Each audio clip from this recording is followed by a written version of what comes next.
Many thanks for joining us today. My name is Gianpaolo Bravi, and I'm here with Humphreys to take you through what is new in ELN and data discovery for 7.4 release. Our presentation should last approximately 40-45 minutes, and we'll have some time at the end for Q&A. If you have any questions, please do type them in the panel, and we will aim to address all of them at the end of the presentation. These are the topics that we are going to cover today. I will kick off talking about enhancements to data discovery and improvements to elemental and our chemistry toolkit. Troy will then describe what it is new in screening and inventory. He will take you through new call points for the integration framework and the implementation of a new column lookup with improved usability and functionalities that is available for ELN Canvas forms. He will then present about enhancements to formulation ELN and gain performance improvement for large file processing.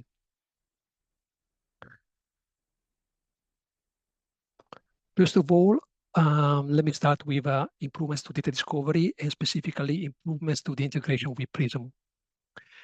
You may remember that in 7.3, we have made important changes to the way we export data to the X and Y table in Prism.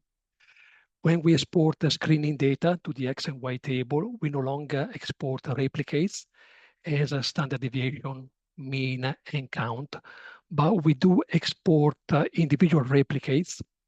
As in this example, we export 3 replicates for each group, for each concentration, which gives you the opportunity to run further statistical tests once the data are in Prism, and also create visualization like this one.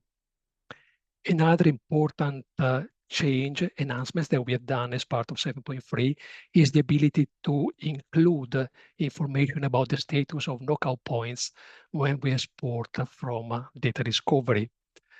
Knockout points are points that are not deleted, but should be not included in any statistical analysis or visualization. So that information about the status is preserved when we export, and they are labeled in blue as part of Prism. And you can see that in this visualization, they are excluded. If you focus on the red circles, you will see some of the replicates are excluded from this visualization.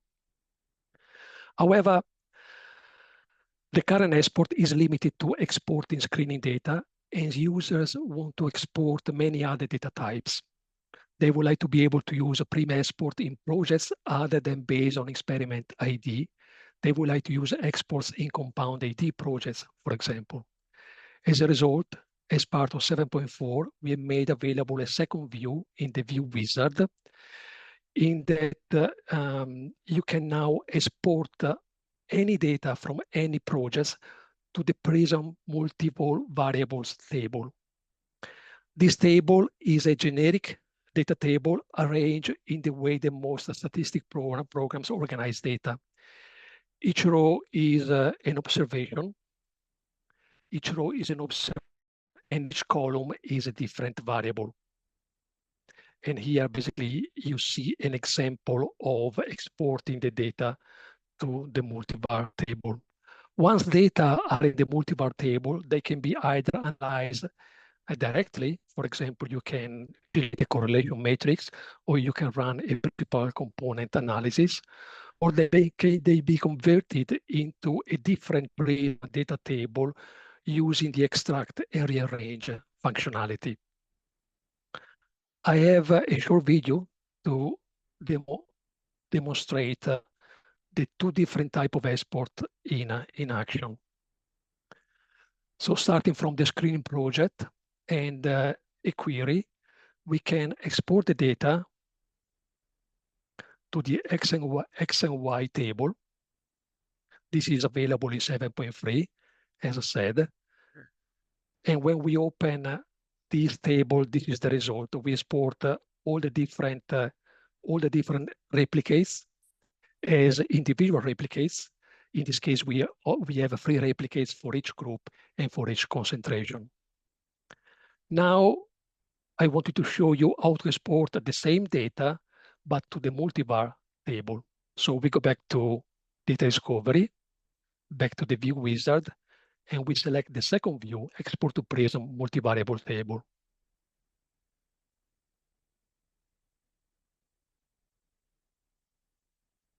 So in this case, the export resembles an export, for example, to a CSV file. We see the individual columns. Note that the columns are interpreted, can be interpreted as a continuous, categorical, or as a label. By default, if a column contains numbers, if a column is numerical, it will be interpreted as continuous. Otherwise, it will be interpreted as label.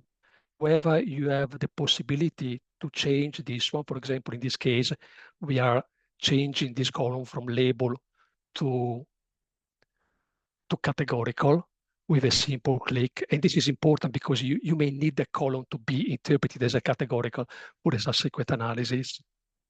I also wanted to demo how you can use the extract and rearrange functionality to convert the multivar table into a different Prism data table. For example, in this case, we want to convert the multivar to a X and Y data table.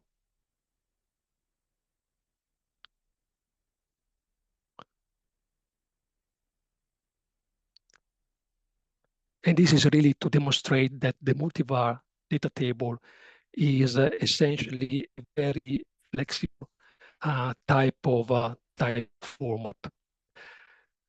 So in a nutshell, the changes that we made as part of 7.3, where we export all the individual replicates rather than the standard deviation, mean, and count, and now the implementation of the export to the multivar table give us the ability to support many more use cases and take advantage of the advanced capability of Prism.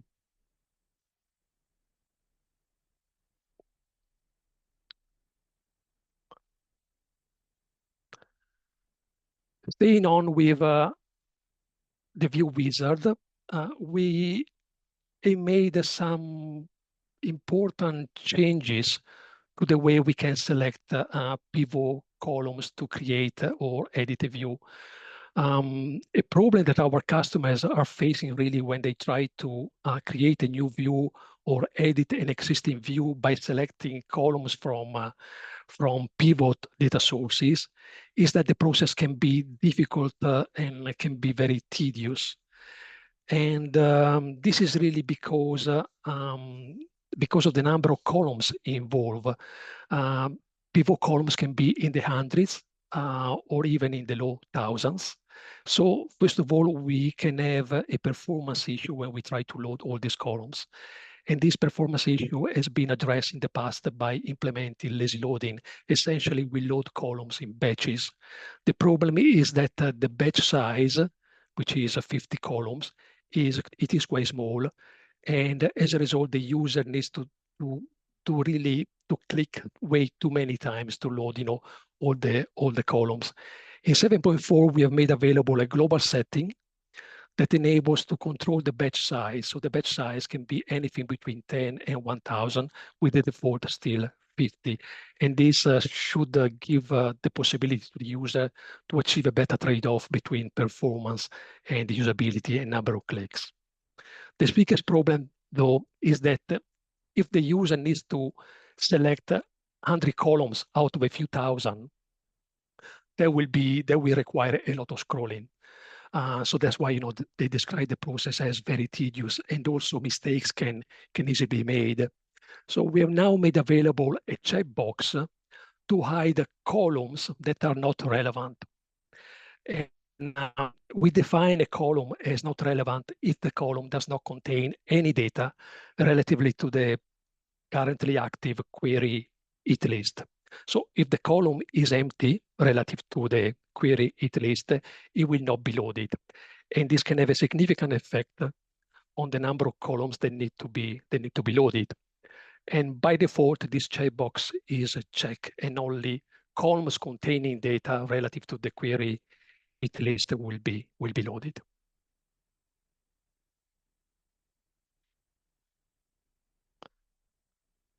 Moving on to elemental. The lines between chemistry and biology are increasingly blurred with more therapeutics and industrial products that are based on chemically modified peptides or nucleic acids.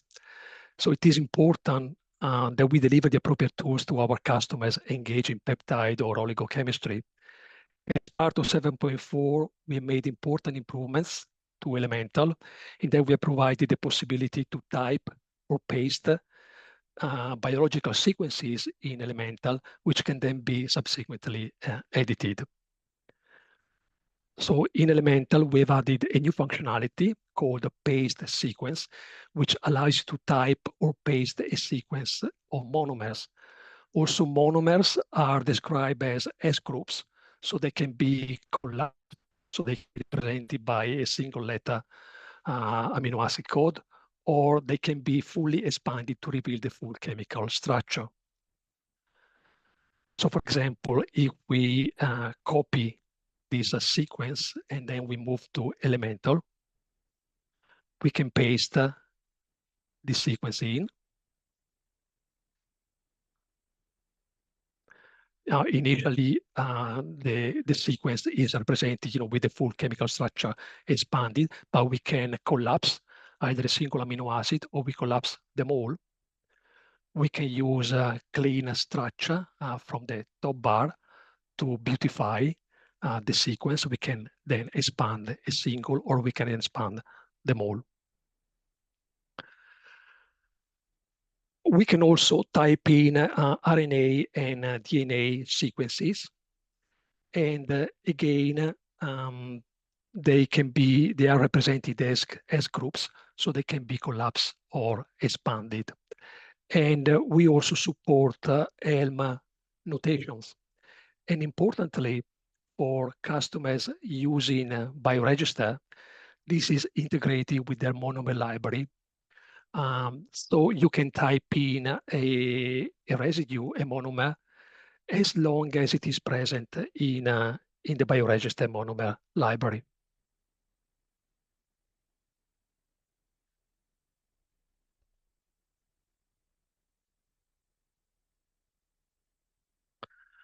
Finally, we have enhanced our chemistry toolkit with a new algorithm for desalting. This was very much needed as the current algorithm was too basic. The current algorithm, when presented with a structure containing multiple components, would split the components and pick the largest as a parent. So clearly, this basic algorithm cannot cope with those situations where the salt is bigger than the parent. In addition, we used to have different implementation of this algorithm according to the format of the input structures, and we had bugs in our backlog due to issues related to parsing more files in register. So for this number of reasons, we thought it was time to implement a better algorithm and make it part of the chemistry toolkit and expose through platform. As a result, we now have a consolidated method across platform with improved selection of salts, and we have removed any issues with file parsing. In the new algorithm, when a structure contains multiple components, the components are split and each component is compared with a known list of salts. If the component is present in the list, then it is considered a salt. By default, we use the user list of pharmaceutical salts, but other lists can be specified. So clearly this method is able to cope with scenarios where the salt is bigger than the parent. In case of no match, the algorithm will default to finding the biggest component. And also, we are taking care of some edge cases.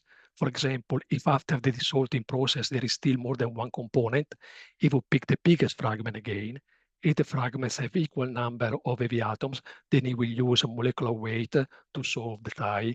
And if the fragments have equal molecular weight, then it will pick the first component. Now, this consolidated method that has been made available in the chemistry toolkit has now been exposed to our platform, including our chemical registration.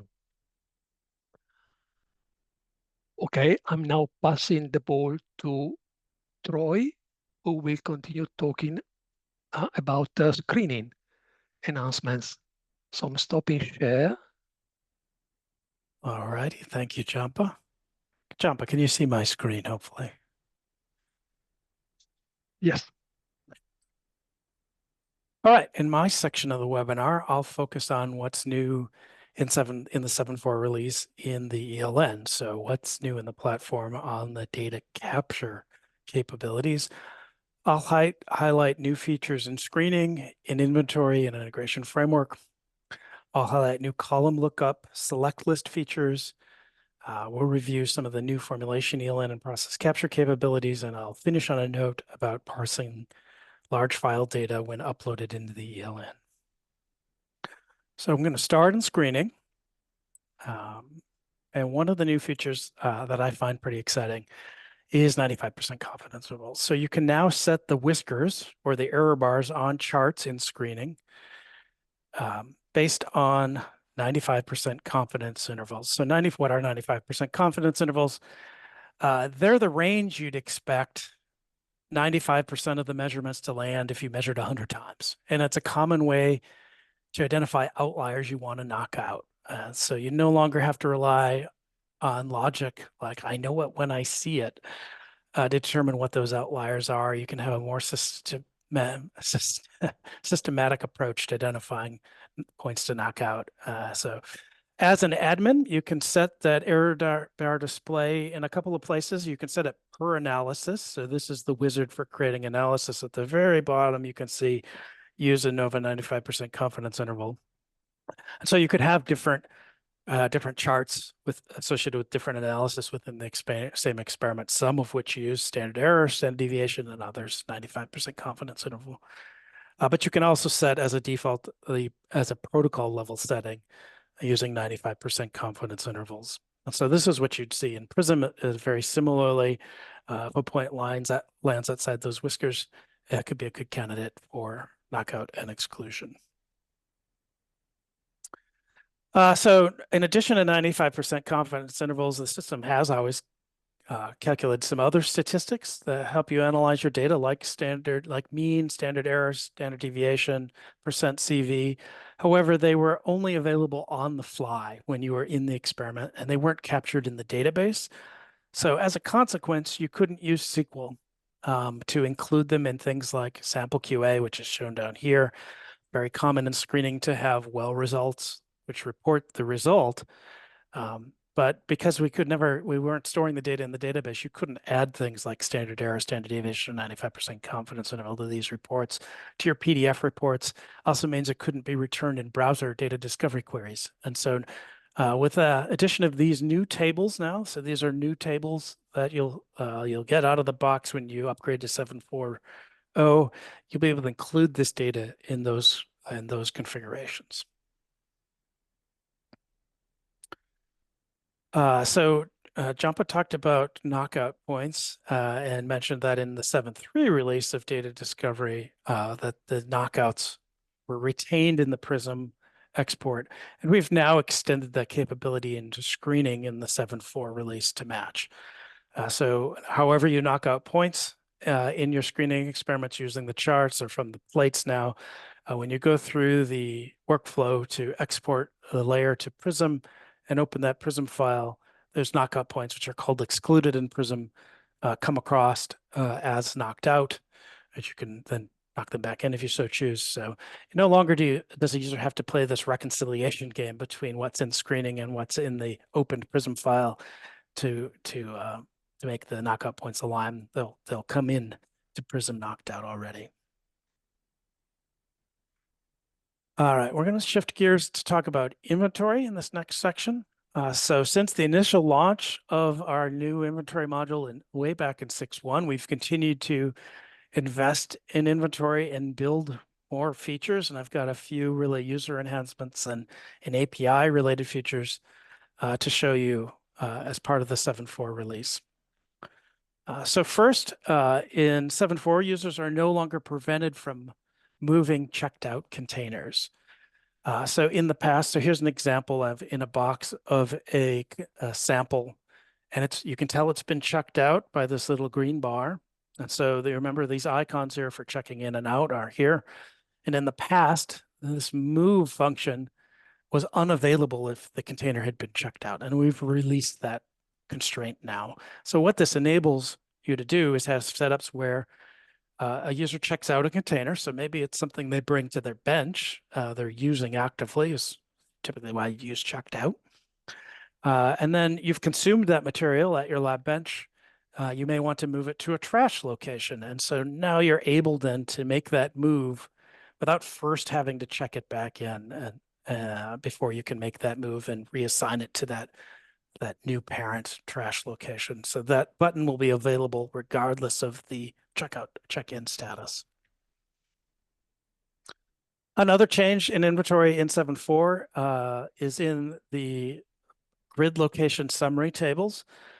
So again, you can set up your boxes as grids and have coordinates, but you would have to go to this grid interface to see where in that box that is, what those X and Y coordinates are. And then you'd have to toggle back to this list view to find more information on the barcode or the name or the amount. And so users were juggling back and forth to get all the information they needed. And what we've done in 7.4 is as columns for the grid positions are now available to be provided in these summary list views. So you set that up like you would any other of the columns for display in these list view tables. As an admin, you can go to per location type, select the type like the grid box, and then navigate to the location container display columns and choose which columns to display. So that means you can set up your inventory system fit for purpose. And so if you have some grid locations where you don't have a use case for showing this, you can exclude them or simply add them as column and row and reorder how this appears in the table as you need to as an admin. So that'll ultimately hopefully make it a lot easier for users to see and review their things that are in gridded locations. All right, moving on, I want to talk about a new inventory API endpoint for updating the inventory amounts, making it easier to include this updating data in your integrated workflows.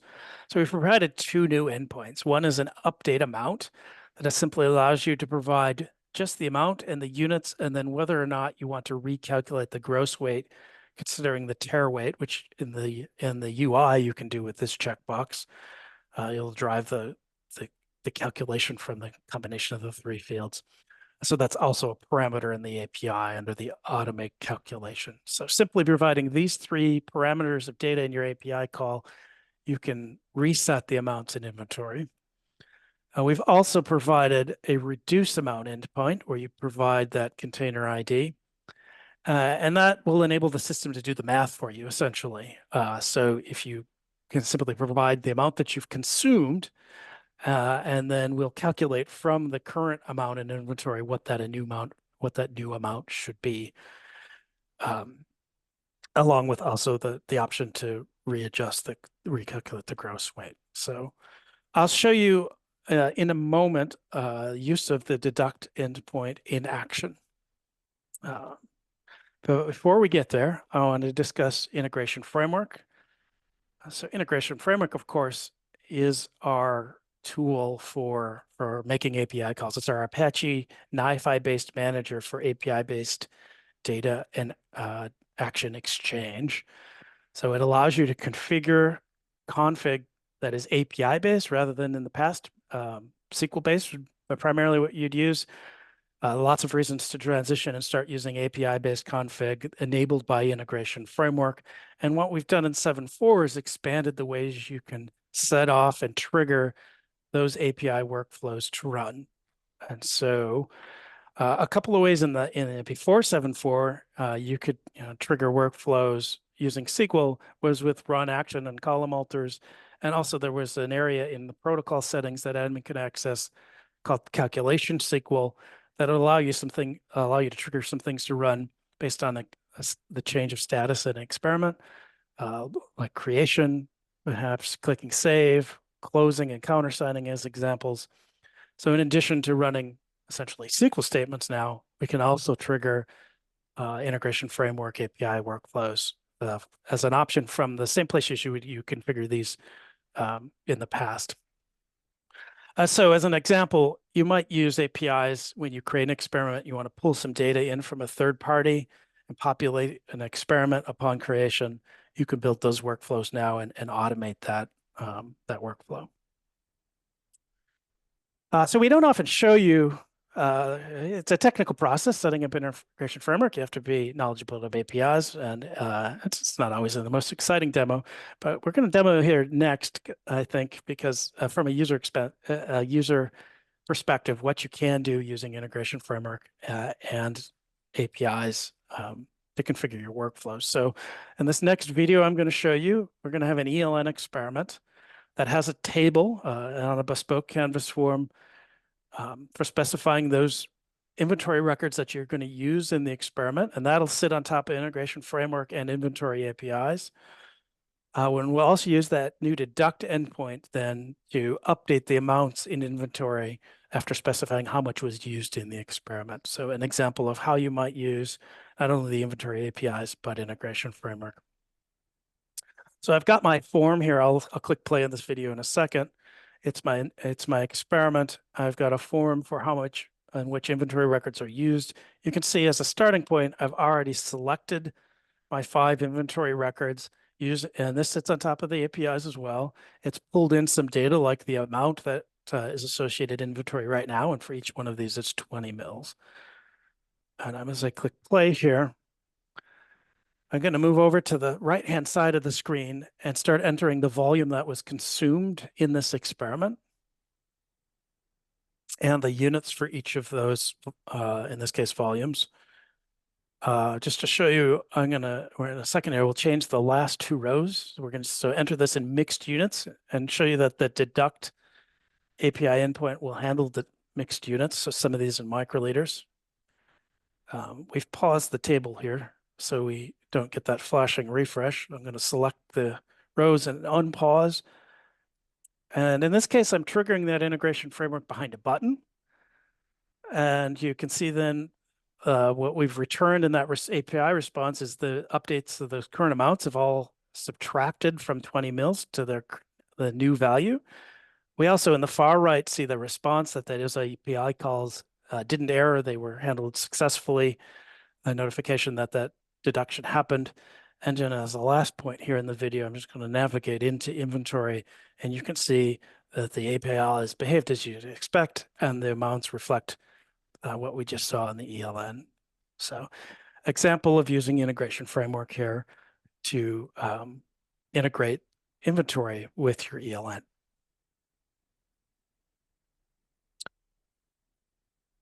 All right, let's talk about, so in 7.4, we've select lists. We introduced a new select list capability for your custom Canvas tables in 7.4. So where you have controlled vocabulary lists when you're adding data to a table, we've got a new option for you. And I'll show you a video using this in a second.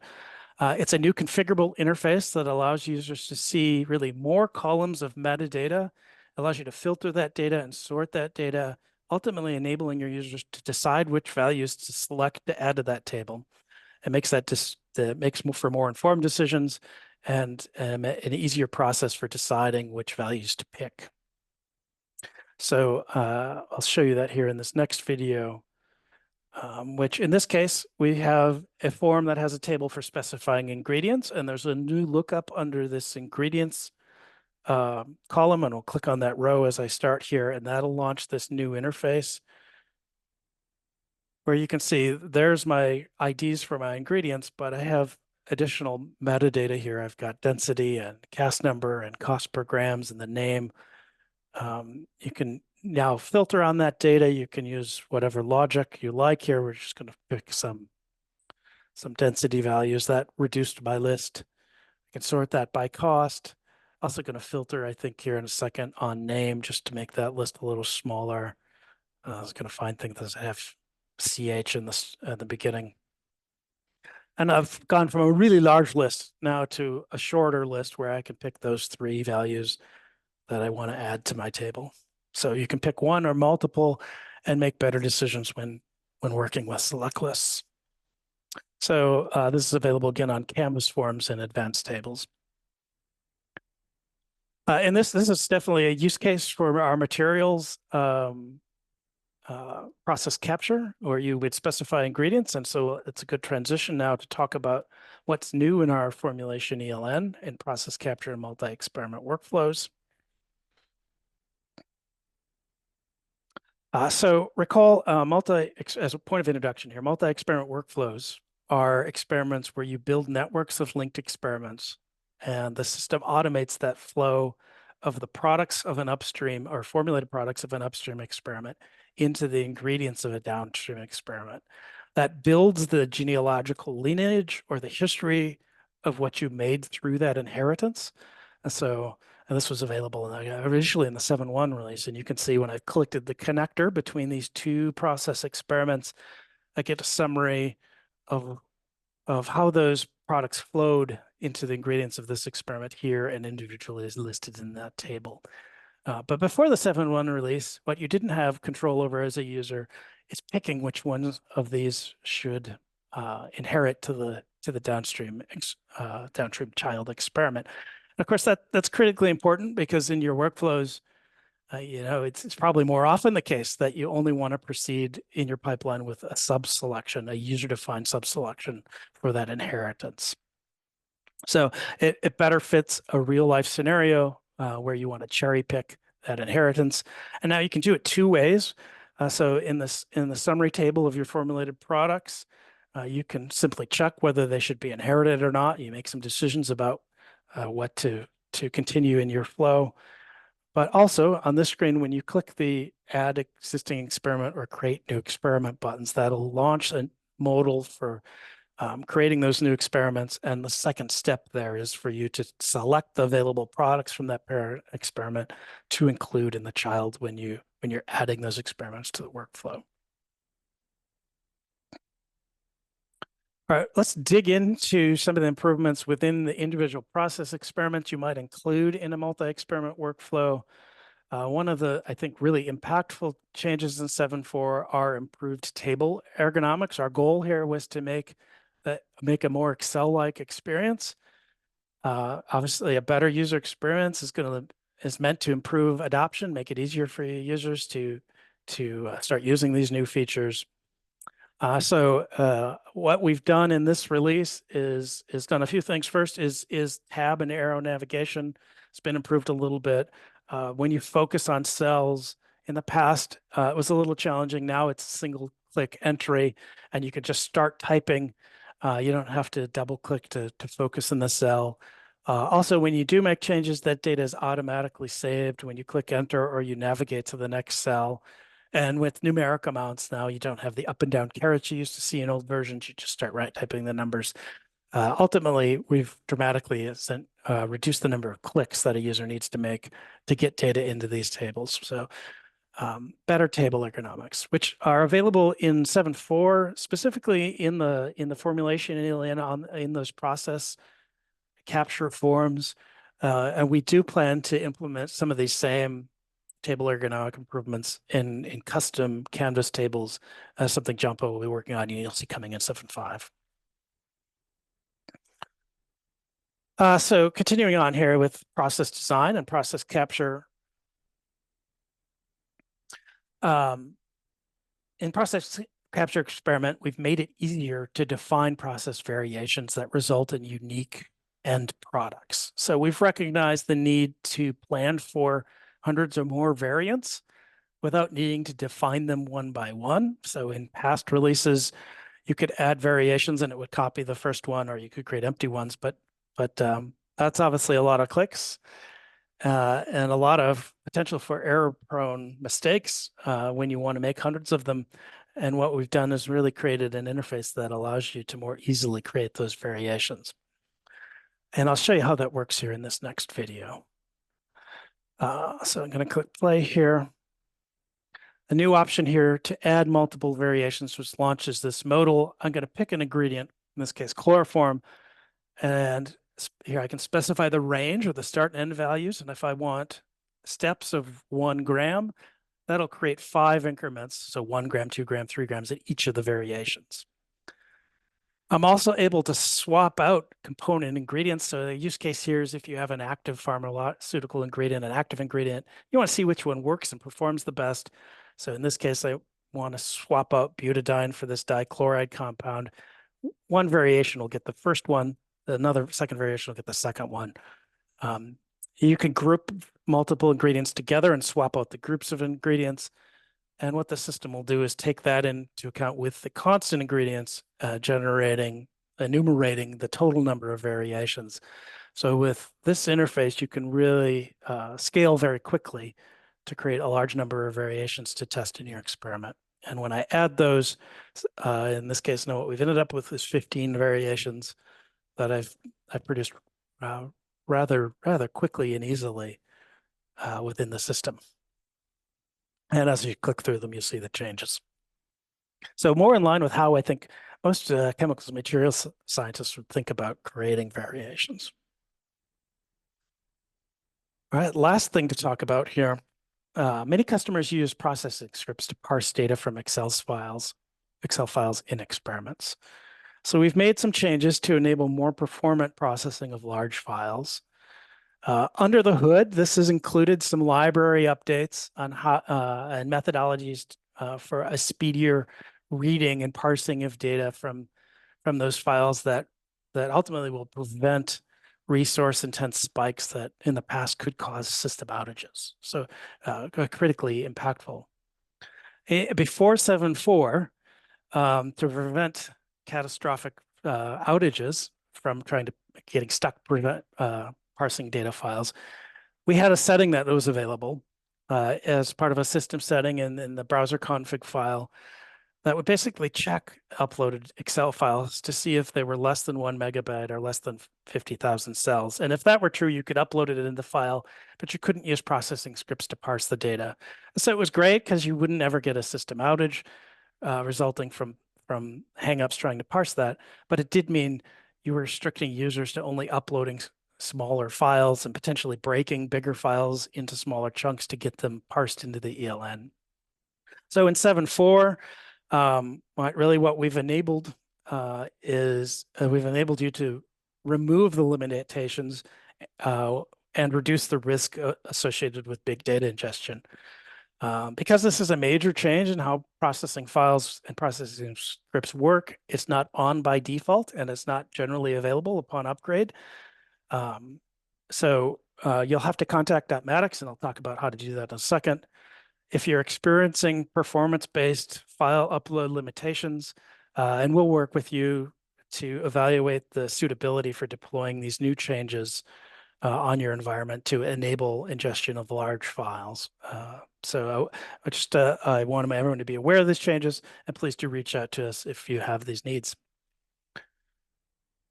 So just to summarize then, Gianpaolo walked us through some of the new data discovery, computational chemistry tools. I covered screening and inventory and a number of ELN features, including column lookups and processing scripts as the last point.